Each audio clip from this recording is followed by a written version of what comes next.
વિદ્યાર્થી મિત્રો નમસ્કાર, ઓમ શાંતિ।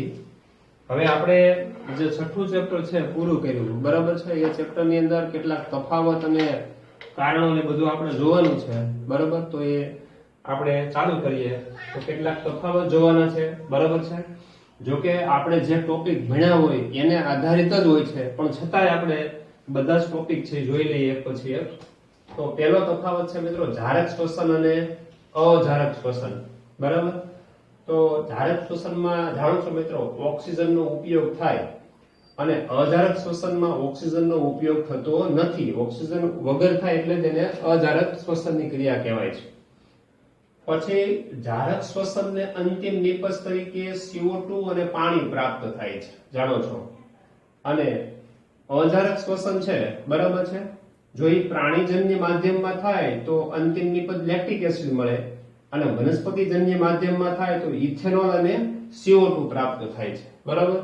આપણે પ્રક્રિયાની અંદર આવી ગયું છે। પછી જારક શ્વસનમાં ગ્લુકોઝનું સંપૂર્ણ દહન થાય। ગ્લુકોઝનું સંપૂર્ણ દહન થાય એટલે એમાંથી વધારે ઉર્જા ઉત્પન્ન થાય અને અજારક શ્વસનમાં ગ્લુકોઝનું અપૂર્ણ દહન થાય એટલે ઓછી ઉર્જા ઉત્પન્ન થાય, બરાબર। પછી જારક શ્વસન છે એનો પ્રથમ તબક્કો કોષ રસની અંદર થાય છે, જેને ગ્લાયકોલિસિસ કહેવામાં આવે છે મિત્રો। તો એ કોષ રસમાં થાય અને બાકીની જે ક્રિયા છે, બરાબર, એ કણાસૂત્રમાં થાય છે। બાકીની ક્રિયા એટલે ક્રેબ્સ ચક્ર અને એટીપી ઉત્પન્ન કરતી જે ક્રિયા છે, બરાબર, એ કણાસૂત્રમાં થાય, એમાં ઓક્સિજન વપરાય છે। જ્યારે અજારક શ્વસન છે સંપૂર્ણપણે એમાં ગ્લાયકોલિસિસ એક જ થાય અને ગ્લાયકોલિસિસ છે એમાં ઓક્સિજન ન વપરાય અને વત્તા કોષ રસમાં જ થાય છે।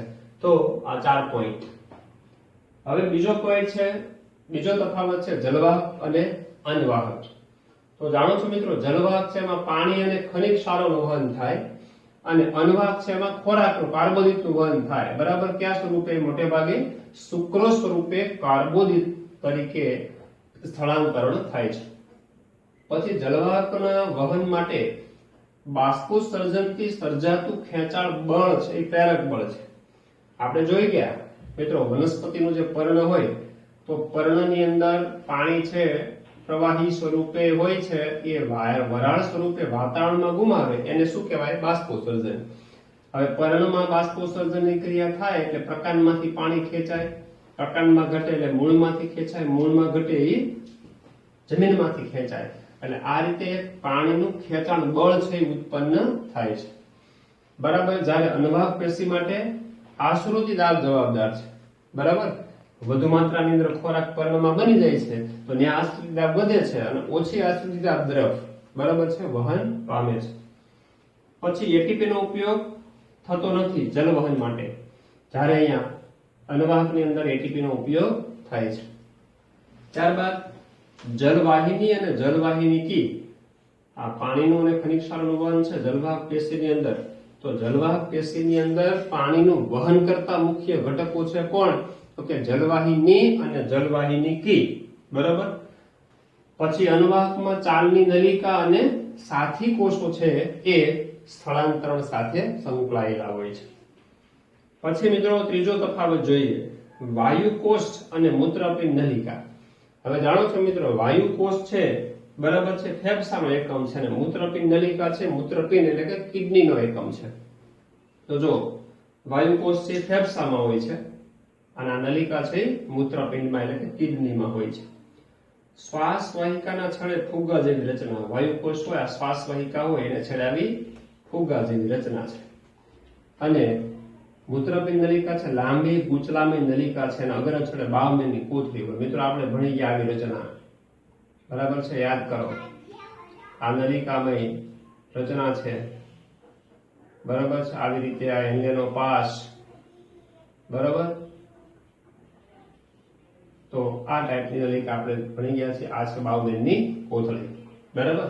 તો અગ્ર છેડે બાવમેનની કોથળી હોય છે। પછી નેક્સ્ટ પોઈન્ટ છે શ્વસન વાયુ માટે સપાટી પૂરી પાડે છે।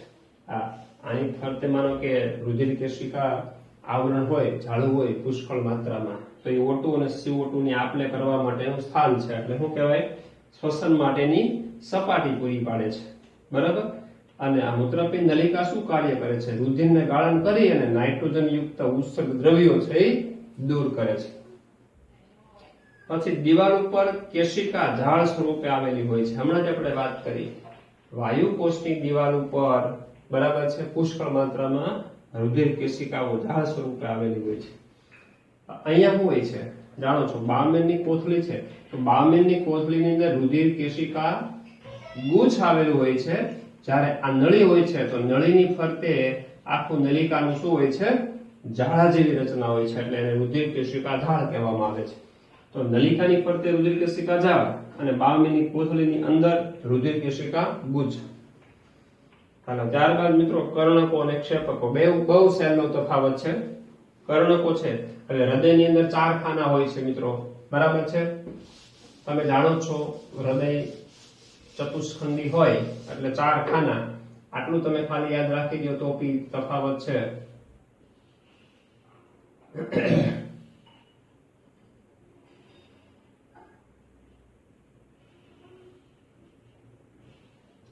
હવે ઉપરના 2 ખાના કર્ણક કહેવાય, બરાબર છે, અને નીચેના 2 ખાના છે એને ક્ષેપક કહેવાય. કર્ણકો છે કદમાં નાના હોય, ક્ષેપકો કદમાં છે એ મોટા હોય છે, બરાબર. આ કર્ણકોની દિવાલ છે એ પાતળી હોય, ક્ષેપકોની દિવાલ છે એ જાડી હોય છે.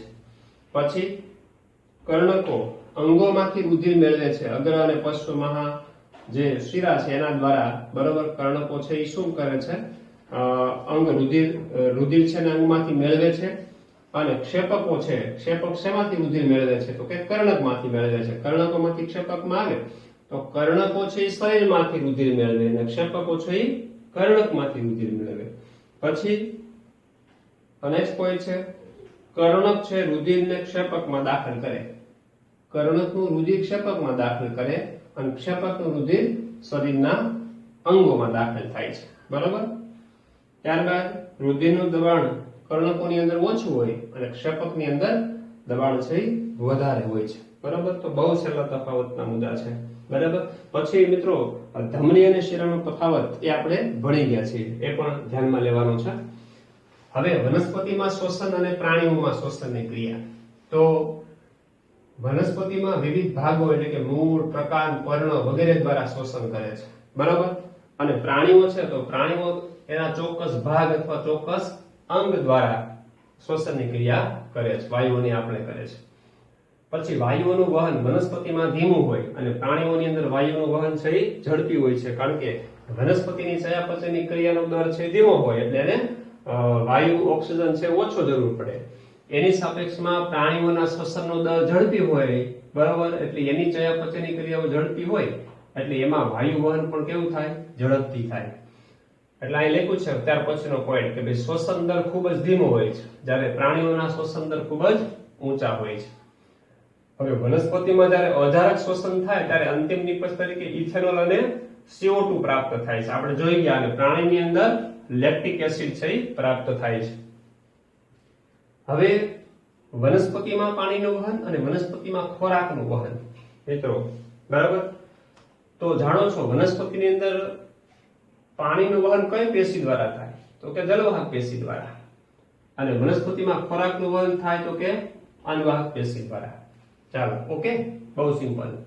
પછી બીજો પોઈન્ટ એવો છે કે મૂળ છે પાણીનું શોષણ કરી પ્રકાંડ, શાખા, પર્ણ, પુષ્પ વનસ્પતિના વિવિધ ભાગમાં પહોંચાડે, બરાબર. અને પર્ણોમાંથી ખોરાકનું વિવિધ અંગોમાં વહન થાય, કારણ કે પાણીનું શોષણ જમીનમાંથી થાય અને વનસ્પતિમાં ખોરાકનું સ્થળાંતરણ પર્ણોમાં થાય, કારણ કે પર્ણ છે પ્રકાશ સંશ્લેષણથી ખોરાક બનાવે અને વનસ્પતિના વિવિધ ભાગો તરફ પહોંચાડે. પછી પાણીનું વહન છે ફક્ત ઉપર તરફ થાય, કારણ કે જમીનમાંથી શોષણ થાય એટલે ઉપર તરફ જ પાણીનું વહન થાય ને, બરાબર. અને વનસ્પતિમાં ખોરાકનું વહન નીચે અને ઉપર બંને તરફ થાય, કારણ કે પર્ણો દ્વારા પ્રકાશ સંશ્લેષણ થાય તો એ વહન ખોરાક એટલે કે મૂળ સુધી પણ ખોરાકનું વહન થાય અને પ્રકાંડની ટોચ સુધી પણ વહન થાય, એટલે ઉપર નીચે બંને બાજુ વહન થાય, બરાબર. આ મુદ્દો જલવાહક અને અન્નવાહકમાં લાગુ પાડી શકાય કે ભાઈ જલવાહક છે એમાં ખોરાકનું માત્ર એક જ દિશામાં વહન થાય એટલે કે નીચેથી ઉપર તરફ, અને અન્નવાહકની અંદર ઉપર અને નીચે બંને તરફ વહન છે થાય. પછીનો મુદ્દો છે સળંગ જલ સ્તંભનું નિર્માણ થઈ પાણી ઉપર તરફ ધકેલાય છે. મિત્રો આપણે જ્યારે વાત કરી કે ભાઈ પર્ણની અંદર બાષ્પોત્સર્જનની ક્રિયા થાય એટલે પર્ણ પાણી ગુમાવે અને એ પર્ણ જો પાણી છે એ પ્રકાંડમાંથી મેળવે, પ્રકાંડમાં ખૂટે એ મૂળમાંથી મેળવે, મૂળમાં ખૂટે એ જમીનમાંથી મેળવે, બરોબર. તો જમીનથી પ્રકાંડ, બરોબર છે, પ્રકાંડથી પર્ણ, આ તરફનો એક આખો પાણીનો સ્તંભ રચાય છે, બરાબર. તો સળંગ સ્તંભનું રચના થાય અને વનસ્પતિમાં પાણીનું વહન થાય. જ્યારે અહીંયા આવો કોઈ સ્તંભ બનતો નથી, પરંતુ આશ્રુતિ દાબના તફાવતથી દ્રવ્યનું વહન છે એ થાય છે, બરાબર. પર્ણ અંદર ખોરાક બન્યો, ખોરાક બન્યો એટલે અહીંયા ખોરાકની સાંદ્રતા વધી એટલે આશ્રુતિ દાબ વધે, આશ્રુતિ દાબ વધે એટલે ત્યાંથી ઓછો આશ્રુતિ દાબ હોય, બરાબર, એટલે કે ઓછા દ્રવ્યો હોય ગ્લુકોઝ એ તરફ છે એ વહન થાય છે. ત્યાર પછીનો તફાવત છે મિત્રો જઠર રસ અને પિત્ત રસ, બરાબર. જઠર રસ, હા મિત્રો, જો થિયરી યાદ હોય તો તફાવત બધા જ ઓટોમેટિક યાદ રહી જાય, એમાંથી આપણે આવડી જાય, બરાબર. હવે જઠર રસ ક્યાં ઉત્પન્ન થાય? જઠરમાં આવેલ જઠર ગ્રંથિમાંથી સ્ત્રાવ પામે. હા, તો પિત્ત રસ છે એ યકૃતમાંથી સ્ત્રાવ પામે. પછી જઠર રસનો સંગ્રહ ન થાય, બરાબર. જ્યારે જાણો છો પિત્ત રસ છે એનો સંગ્રહ પિત્તાશયની અંદર થાય છે, બરાબર. યકૃત છે આવી એક ત્રિકોણ આકારની રચના છે, બરાબર, અને એ પિત્તાશય નામની એક રચના છે. આ પિત્તાશય આવું કરે, બરાબર. એ શું કરે છે? યકૃતમાંથી જે પિત્ત રસનો સ્ત્રાવ થાય એનો સંગ્રહ કરે છે, અને ખોરાક જ્યારે પક્વાશયની અંદર આવે ત્યારે જ એમાંથી એ પક્વાશયનો જે પિત્ત રસ છે એ દાખલ થાય છે. પછી એસિડિક એટલે કે અમ્લીય છે. જઠર રસ કેવો હોય? એસિડિક હોય, બરાબર. અને એટલે કે એની pH છે એ 7 કરતા ઓછી હોય. જઠર રસની pH છે બરાબર 1.8 જેટલી જ હોય એટલે એસિડિક કહેવાય, અમ્લીય. અને અલ્કલીય પિત્ત રસ છે બેઝિક હોય છે, બરાબર. એની pH 8 કે 8 કરતા વધારે હોય છે. પછી જઠર રસમાં ઉત્પન્ન થાય અને જઠરમાં જ કામ કરે ખોરાકના પાચનની. અને પિત્ત રસ છે યકૃતમાં ઉત્પન્ન થાય અને જાણો છો નાના આંતરડામાં આવીને કામ કરે. યકૃતમાં ઉત્પન્ન થાય, પિત્તાશયમાં સંગ્રહ થાય અને કામ કરે નાના આંતરડાની અંદર. જ્યારે જઠર રસ તો જઠરમાં ઉત્પન્ન થાય અને જઠરમાં જ કાર્ય કરે. હવે જઠર રસનું બંધારણ જોઈએ તેમાં શું હોય? મંદ HCl હોય, પછી ચિકાસયુક્ત પદાર્થ શ્લેષ્મ હોય અને પેપ્સીનો જળ હોય છે, બરાબર. જ્યારે પિત્ત રસ છે એની અંદર પિત્ત ક્ષારો હોય છે પણ કોઈ ઉત્સેચકો હોતા નથી. પિત્ત રસમાં એક પણ ઉત્સેચક હોતો નથી. ચાલો, ખોરાકને એસિડિક બનાવે છે, બરાબર. એસિડિક છે, જઠર રસ એસિડિક હોય એટલે એ ખોરાક સાથે ભળે એટલે ખોરાક કેવો બને? એસિડિક બનાવે. એસિડિક બનાવે એટલે પેપ્સિન છે એ પ્રોટીનનું પાચન કરે, કારણ કે આ પેપ્સિન છે એ સક્રિય સ્વરૂપમાં ફેરવાય HCl દ્વારા, જાણો છો. પેપ્સિનોજન સ્વરૂપમાં ફેરવાય એટલે પ્રોટીનનું પાચન કરે અને આ પાચન એસિડિક માધ્યમમાં કામ કરે એટલે પેપ્સિનોજન છે, પેપ્સિન કયો, એ એસિડિક માધ્યમમાં કામ કરતો ઉત્સેચક છે, બરાબર. અને જ્યારે પિત્ત રસ છે તો એ ખોરાકને બેઝિક બનાવે છે, કારણ કે પોતે કેવો છે? અલ્કલીય, બેઝિક છે, 8 કરતા વધુ pH છે. અને પિત્ત ક્ષારો ચરબીને નાના ગોલકોમાં ફેરવે છે. એટલે શું કરે છે? જે ચરબી છે ખોરાક તરીકે આપણે લીધી હોય, ઘી છે, તેલ છે, માખણ છે, પનીર છે, આ ચરબીયુક્ત ઘટકો છે પચાવવા મુશ્કેલ છે. એટલે પિત્ત રસ એના ઉપર કાર્ય કરે એટલે મોટો ચરબીનો અણુ હોય એના નાના નાના બિંદુઓમાં ફેરવી નાખે, એટલે આને કહેવાય નાના ગોલકો કહેવાય, બરોબર. ચાલો, તો આ જઠર રસ અને પિત્ત રસની વાત કરી. હવે તૃણાહારી પ્રાણીઓ અને માંસાહારી પ્રાણીઓ, બહુ સિમ્પલ છે આ પણ તફાવત જુઓ. તૃણાહારી પ્રાણી કોને કહેવાય? વનસ્પતિનો ખોરાક તરીકે ઉપયોગ કરે એને તૃણાહારી કહેવાય, અને પ્રાણીઓનો ખોરાક તરીકે ઉપયોગ કરે, બરાબર છે, એને માંસાહારી પ્રાણી કહેવાય. હવે તૃણાહારી પ્રાણીઓ એનું નાનું આંતરડું છે કેવું હોય? લાંબુ હોય છે. મિત્રો, તૃણાહારી પ્રાણીઓના નાના આંતરડા છે એ લાંબા હોય છે અને માંસાહારીની અંદર આંતરડું છે ખૂબ જ ટૂંકું હોય છે. આને પ્રથમ ક્રમના ઉપભોગી કહેવાય છે અને માંસાહારી છે ને દ્વિતીય અને તૃતીય ક્રમના ઉપભોગી કહેવાય છે. હવે પ્રથમ ક્રમના ઉપભોગી શું કામ કહેવાય મિત્રો? વનસ્પતિનો સીધો ઉપયોગ કરે, બરાબર છે, એને પ્રથમ ક્રમના ઉપભોગી કહેવાય, બરાબર. હવે માનો કે આને આપણે થોડીક વિગતવાર સમજીએ, ખ્યાલ ના આવ્યો હોય તો. હવે દાખલા તરીકે ચાલો આ ઘાસ છે, બરાબર. ઘાસને કોણ ખાય છે? તો કે બકરી. બકરીને કોણ ખાય છે? તો કે સિંહ, બરાબર. તો બકરી છે ઘાસ ખાય એટલે એને તૃણાહારી પ્રાણી કહેવાય. સિંહ છે બકરીને ખાય એટલે એને માંસાહારી કહેવાય. બરોબર. ચાલો, હવે આ ઘાસ છે એને ઉત્પાદક કહેવાય, કારણ કે પ્રકાશ સંશ્લેષણથી ખોરાક બનાવે એને ઉત્પાદક કહેવાય. પછી આને તૃણાહારી કહેવાય, આને માંસાહારી કહેવાય. તો ઘાસનો ઉત્પાદકનો સીધો ઉપયોગ કરે તૃણાહારી, તો એ પ્રથમ ક્રમના ઉપભોગી કહેવાય. બરાબર.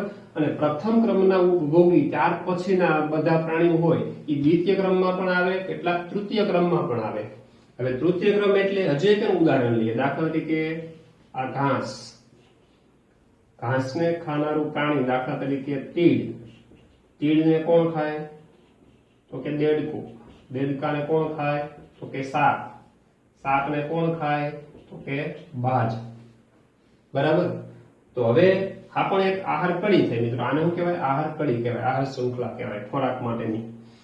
તો આ ઉત્પાદક થયું તીડ છે, તો આને પ્રથમ ઉપભોગી, આ દ્વિતીય ઉપભોગી, આ તૃતીય ઉપભોગી, એવી રીતે ક્રમશઃ. બરાબર. અહીંયા 1 2 3 4 5 સાંકળ દર્શાવી છે, મતલબ 5 સ્તર દર્શાવ્યા છે. તો કોઈ પણ આહાર ઝાડ હોય, આહાર કડી હોય, એમાં 4 5 કે 6 સ્તરો આવેલા હોય છે. પણ એનો મિત્રો આગળ ઘણો બધો અભ્યાસ આપણે કરશું, તમે સાયન્સ ની અંદર આવશો તો. બરાબર.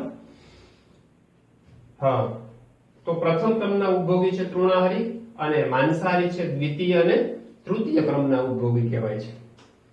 મિત્રો ઘાસની અંદર સેલ્યુલોઝ આવેલો હોય છે. ઘાસ હોય વનસ્પતિજન્ય, તો એ તો વનસ્પતિ જ છે. વનસ્પતિની કોષ દિવાલ છે શેની બની હોય? સેલ્યુલોઝની બની હોય. અને સેલ્યુલોઝ છે એનું પાચન કરવું છે એ જટિલ છે, કારણ કે સેલ્યુલોઝ છે એ પોલિસેકેરાઇડ ઘટક છે, એનું પાચન મુશ્કેલીથી થાય છે. એટલે તૃણાહારી પ્રાણીઓના આંતરડા છે લાંબા હોવા પાછળનું કારણ આ છે, એને સેલ્યુલોઝનું પાચન કરવું પડે છે. અને સેલ્યુલોઝ જટિલ પદાર્થ છે એટલે એનું પાચન કરવું જટિલ છે. જ્યારે માંસાહારી પ્રાણીઓ છે જે માંસનું ખોરાક તરીકે ઉપયોગ કરે છે, બીજા પ્રાણીઓને મારીને ખાય છે, તો એનું પાચન છે એ સહેલાઈથી થઈ શકે છે. બરોબર. આ સેલ્યુલોઝ છે, તો સેલ્યુલોઝના પાચન કરવા માટે મિત્રો સેલ્યુલેઝ નામનો ઉત્સેચક જોઈએ. હવે સેલ્યુલેઝ નામનો ઉત્સેચક છે એ તૃણાહારી પ્રાણીઓ હોય છે, એની શરીરની અંદર જ ઉત્પન્ન થાય છે. બરાબર. તૃણાહારી પ્રાણીઓ છે એના શરીરની અંદર ઉત્પન્ન થાય છે. આપણા શરીરની અંદર, માનવ શરીરની અંદર સેલ્યુલોઝનું પાચન થતું નથી, કારણ કે સેલ્યુલેઝ નામનો ઉત્સેચક છે એ માનવ શરીરમાં ઉત્પન્ન થતો નથી. ઓકે.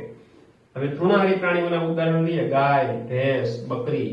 માંસાહારીમાં વાઘ છે, સિંહ છે, ચિત્તો છે. બરાબર. તો ઉદાહરણ બધા જાણીતા છે અને તમે જાણો છો. બરાબર. તો આ તફાવત છે આટલા. ઓકે. હા મિત્રો, હવે ત્યાર પછીનો તફાવત આપણે જોઈએ. રુધિર અને લસિકા. બરાબર.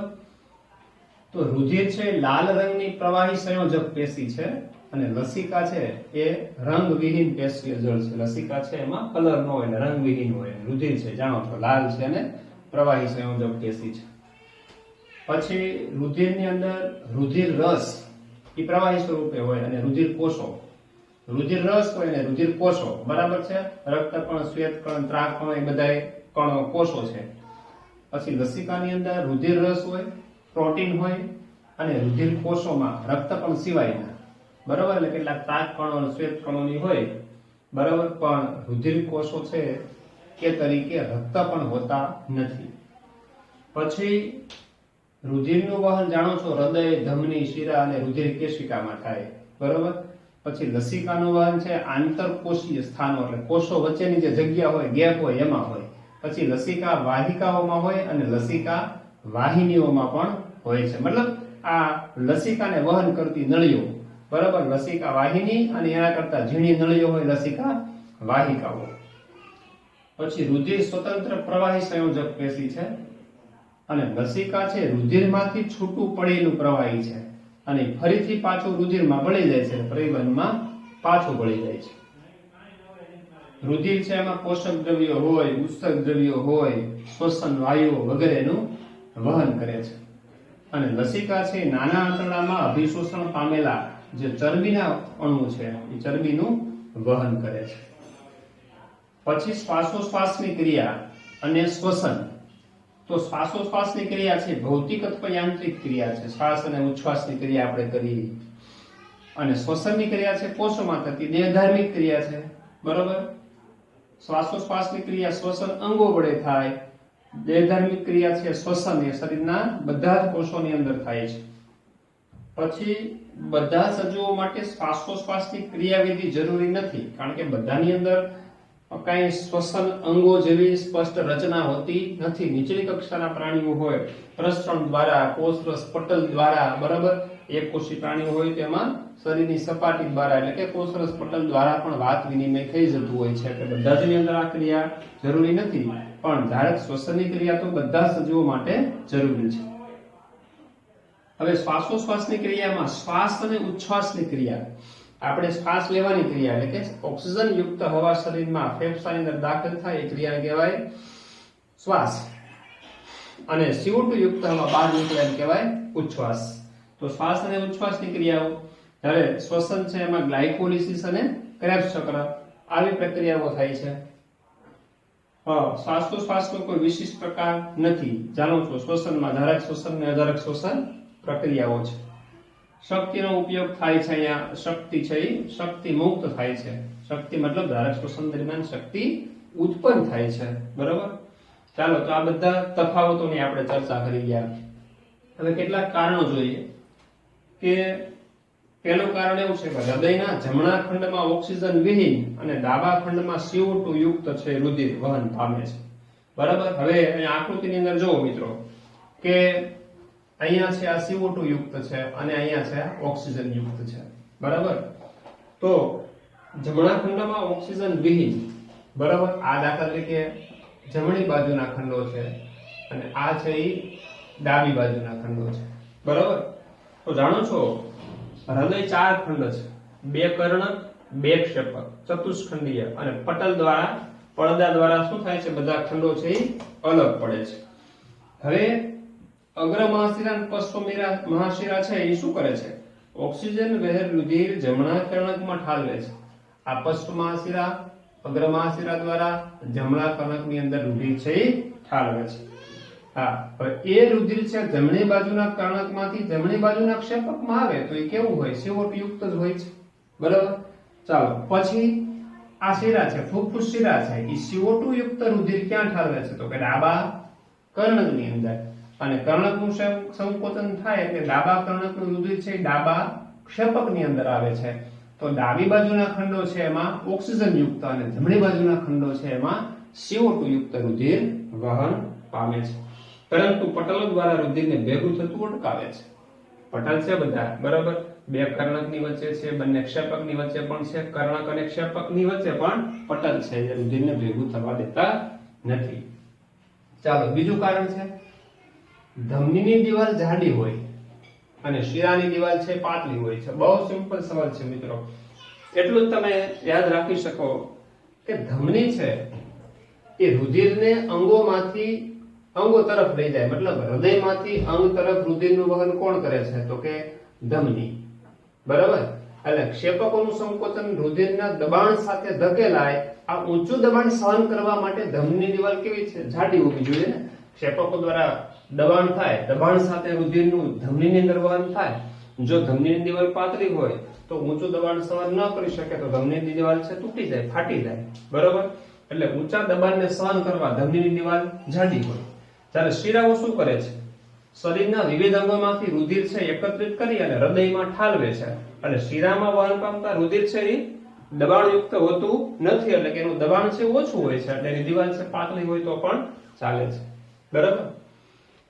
ચાલો, નેક્સ્ટ કારણ છે ક્લોરોફિલ ધરાવતા સજીવો સ્વાવલંબી છે. હવે ક્લોરોફિલ મિત્રો ક્યાં હોય, તો કે હરિતકણની અંદર. હવે હરિતકણ જે સજીવમાં હોય, જે કોષમાં હોય, એ કઈ ક્રિયા કરી શકે, તો કે પ્રકાશ સંશ્લેષણની ક્રિયાથી પોતાનો ખોરાક જાતે બનાવી શકે છે. અને જે સજીવ પોતાનો ખોરાક જાતે બનાવી શકે, બોલો એને શું કહેવાય, કે સ્વાવલંબી કહેવામાં આવે છે. માટે ક્લોરોફિલ ધરાવતા સજીવો કેવા હોય, સ્વાવલંબી છે, બરાબર. બહુ સિમ્પલ કારણ છે. ત્યારબાદ પર્ણોમાં વાયુરંધ્રો ખુલ્લા અને બંધ થતા રહે છે. તો મિત્રો જાણો છો વાયુરંધ્ર છે, તો વાયુરંધ્ર છે એ રક્ષક કોષોથી બનેલી રચના છે. હવે રક્ષક કોષો છે, આપણે રચના ભણી ગયા છીએ મિત્રો કે ભાઈ રક્ષક કોષો છે દ્વિદળી વનસ્પતિમાં આ ટાઈપના હોય, વાલના બીજ જેવા હોય છે, બરાબર. હવે જ્યારે એ પાણીનું શોષણ કરે છે ત્યારે ફૂલી જાય છે અને ત્યારે આ વાયુરંધ્રનું છિદ્ર છે એ આમ ખુલ્લું થઈ જાય છે, અને જ્યારે પાણીને ગુમાવે છે, બહાર નીકળી જાય પાણી, એટલે કોષો છે એ સંકોચાઈ જાય, કોષો સંકોચાઈ જાય એટલે વાયુરંધ્ર પાછું બંધ થઈ જાય.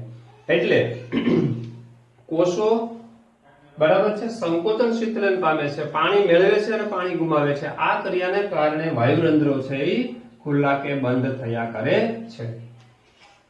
ત્યાર પછીનું કારણ છે પરોપજીવી પોષણ યજમાન માટે નુકસાનકારક છે. પરોપજીવી પોષણ, પરોપજીવી એટલે મિત્રો બીજા પર આધાર રાખનારા, બીજા પર જીવનારા સજીવો, બરાબર. હવે માની લો કે કોઈ એક સજીવ છે બીજા સજીવ પર નભે છે, તો જેના પર નભે છે, દાખલા તરીકે એક ઉદાહરણ લઈએ, સમજીએ કે ભાઈ માનવ શરીરની અંદર આંતરડાની અંદર કરમિયા વસવાટ પામે છે. તો કરમિયા છે એ આપણા શરીરમાંથી પોષણ મેળવે છે, તો આપણું શરીર આપણે પોતે એના માટે શું થઈ ગયા? યજમાન. અને કરમિયા એ શું થઈ ગયું? પરોપજીવી. અને આપણા શરીરમાંથી જે પોષક દ્રવ્યોનો સીધો ઉપયોગ કરે છે, બરાબર. તો આપણા શરીરની અંદર એટલા દ્રવ્યો છે ઘટે છે, ખૂટે છે, આપણા શરીરનું શોષણ કરે છે, બરાબર. તો આપણા શરીર માટે કઈ ક્રિયા થઈ? નુકસાનકારક થઈ. આવી જ રીતે વનસ્પતિઓમાં પણ પરોપજીવી વનસ્પતિ હોય, દાખલા તરીકે અમરવેલ નામની એક વનસ્પતિ છે, ઉદાહરણ આપું છું જાણકારી માટે. તો અમરવેલ વનસ્પતિ છે, બરાબર. તો એ પછી ગળો નામની વનસ્પતિ છે, વાંદો નામની વનસ્પતિ છે. તો આવી વનસ્પતિઓ બીજા સજીવમાંથી, બીજી વનસ્પતિમાંથી પોષણ મેળવે છે, બરાબર. એટલે એને કેવી કહેવામાં આવે છે? પરોપજીવી વનસ્પતિ કહેવાય છે. પણ યજમાનને હંમેશા શું કરે છે? નુકસાન કરે છે. ચાલો ત્યાર પછી છે જઠરરસમાં મધ HCl અગત્યનો ઘટક છે. હવે મધ HCl શું કાર્ય કરે મિત્રો? યાદ કરો, એનો જવાબ આવે જઠરરસના બંધારણની અંદર મધ HCl હોય છે, જે જઠરરસને એસિડિક બનાવે છે. જઠરરસને કેવો બનાવે છે? એસિડિક બનાવે છે, બરાબર. અને એસિડિક માધ્યમની અંદર HCl ક્યાં ક્યાં કાર્યો કરે છે? તો કે ખોરાકમાં રહેલા બિનજરૂરી બેક્ટેરિયા હોય, નુકસાનકારક બેક્ટેરિયાનો નાશ કરે છે, બરાબર. પછી જે નિષ્ક્રિય પેપ્સિનોજન ઉત્સેચક છે પેપ્સિન, તો સક્રિય પેપ્સિનમાં રૂપાંતર કરવાનું કાર્ય પણ મધ HCl દ્વારા જ થાય છે, અને પછી તે પ્રોટીનનું પાચન કરી શકે છે. માટે HCl અગત્યનો ઘટક ગણી શકાય. ત્યારબાદ કારણ છે કે માંસાહારી પ્રાણીઓ કરતા તૃણાહારી પ્રાણીઓમાં નાના આંતરડાની લંબાઈ વધારે હોય છે. મિત્રો આપણે તફાવતની અંદર તૃણાહારી અને માંસાહારીના તફાવતમાં જોઈ જ ગયા ઓલરેડી જવાબ, બરાબર. કે માંસાહારી પ્રાણીઓ કરતા તૃણાહારીમાં આંતરડાની લંબાઈ વધારે શા માટે હોય? તો કે તૃણાહારી પ્રાણીઓ છે એ મિત્રો ઘાસ એટલે કે લીલી વનસ્પતિનો ખોરાક તરીકે ઉપયોગ કરે. અચ્છા, એ ઘાસના બંધારણીય ઘટક તરીકે શું હોય છે? મુખ્યત્વે સેલ્યુલોઝ હોય છે, બરાબર. અને સેલ્યુલોઝનું પાચન કરવું એ જટિલ છે. માંસ કરતા સેલ્યુલોઝનું પાચન કરવું જટિલ છે, અને સેલ્યુલોઝનું પાચન કરવાનું હોવાથી તૃણાહારી પ્રાણીઓના આંતરડાની લંબાઈ વધારે હોવી જોઈએ. ખ્યાલ આવી ગયો? એટલે તૃણાહારી પ્રાણીઓ છે એમાં આંતરડાની લંબાઈ હોય છે, નાના આંતરડાની લંબાઈ કેવી હોય છે? વધારે હોય, જેથી સેલ્યુલોઝ યુક્ત પદાર્થો જે ખોરાક તરીકે લે છે એનું એ સરળતાથી પાચન કરી શકે. અને ત્યારબાદ પિત્ત રસમાં પાચક ઉત્સેચકો ન હોવા છતાં તે અગત્યનો ઘટક છે. ચાલો મિત્રો, પિત્ત રસ ક્યાં ઉત્પન્ન થાય? યકૃતમાં. ક્યાં સંગ્રહ થાય? પિત્તાશયમાં. ક્યાં કાર્ય કરે? નાના આંતરડામાં. શું કાર્ય કરે?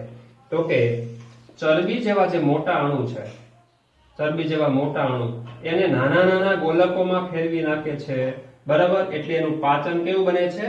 સરળ બને છે. કોઈ પણ ભલે ઉત્સેચક ન હોય છતાંય એ મોટા જે મોટા ચરબીના અણુ છે એને નાના અણુમાં ફેરવી નાખે, એટલે હવે મોટા અણુ કરતા આ નાના અણુનું પાચન કેવું થઈ જાય? સરળ થઈ જાય ને. નાના ગોલકોમાં ફેરવી નાખે એમ કહેવાય. એટલે આવા નાના તો પિત્તરસમાં પાચક ઉત્સેચકો નથી, અને છતાંય તે ચરબીના પાચન માટે ચરબીના નાના ગોલકોમાં ફેરવવા માટે અગત્યનો ઘટક છે. અને આ નાના ગોલકોનું પાચન છે હવે સરળતાથી થઈ શકે છે, બરાબર. તો મિત્રો આપણે બધા જ શક્ય એટલા અગત્યના તફાવત અને આ કારણો છે બધા જોઈ લીધા આપણે. તો છઠ્ઠું ચેપ્ટર છે અહીંયા પૂર્ણ કરીએ છીએ. નેક્સ્ટ લેક્ચરથી આપણે 7મું ચેપ્ટર છે એ શરૂ કરશું. ઓમ શાંતિ.